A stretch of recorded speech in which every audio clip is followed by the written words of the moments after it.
আমি এই মুহূর্তেরই একটি ঘটনা শেয়ার করছি। হঠাৎ করে আমি বসেছিলাম, একটু ফ্রি ছিলাম বলে আমি কিছু ভিডিও এডিট করছিলাম। আর সেই মুহূর্তে আসলো এই বোনটি, আর বোনটির সাথে আসলো এই ছেলেটি। তো জানি না এই বোনটির হাজবেন্ড হয় না দাদা হয়, যাই হোক হবে কিছু একটা, আমি জিজ্ঞাসা করিনি এই বিষয়ে। তো আমি বললাম কি করবে, বললো আইব্রো করব। মেয়েটির সাথেই কথা হলো আমার, তো মেয়েটি ছেলেটিকেই বলছে চেয়ারে বসতে। তো আমি বললাম আইব্রো কে করবে, বলছে ছেলেটিই করবে। তো আমি অবাক হলাম, আমি বললাম আমি তো ছেলেদের কাজ করি না, এটা তো লেডিস পার্লার। তো মেয়েটি কিছুতেই শুনছে না, আমাকে রিকোয়েস্ট করছে দিদি তুমি একটু করে দাও, ওর আইব্রোটা খুব মোটা, ও একটু আইব্রো করতে চাইছে, তুমি প্লিজ একটু করে দাও, ও লজ্জা পাচ্ছে খুব, ও বলতে পারছে না, ও আমার সাথে এসছে তার জন্য। তো অনেক রিকোয়েস্ট করলো আমাকে, আমি বললাম দেখো এটা তো সম্ভব না, আমি তো ছেলেদের কাজ করি না, তাহলে আমি কী করে করব। কিন্তু মেয়েটি কিছুতেই শুনছে না।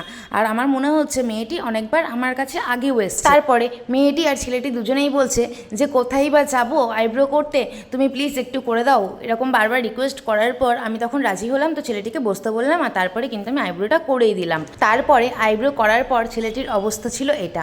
যাই হোক, আমি আর পার্সোনালি সেভাবে ভিডিও নিইনি। আর তারপরে এই বোনটিও কিন্তু বসে গিয়েছিল আইব্রো করার জন্য। তারপরে আমি বোনটির সাথে একটু গল্প করছিলাম যে এইভাবে তো সম্ভব হয় না, আমি কোনো ছেলের কাজ করি না, নেক্সট টাইম যেন হচ্ছে আর কোনো ছেলে না আসে, তো সেটাই জানিয়ে দিচ্ছিলাম। আর মেয়েটি বলছে যে ও একাই আসছিল, কিন্তু সাথে আবার আমাকে নিয়ে আসলাম। বললাম হ্যাঁ, যদি একা আসতো আমি তো অ্যালাউ করতামই না, কিন্তু সেক্ষেত্রে তুমি এসছো বলেই হয়তো সে পার্লারের ভিতরে আসতে পেরেছে। তো এটাও আমি তাকে স্ট্রিক্টলি জানিয়ে দিলাম।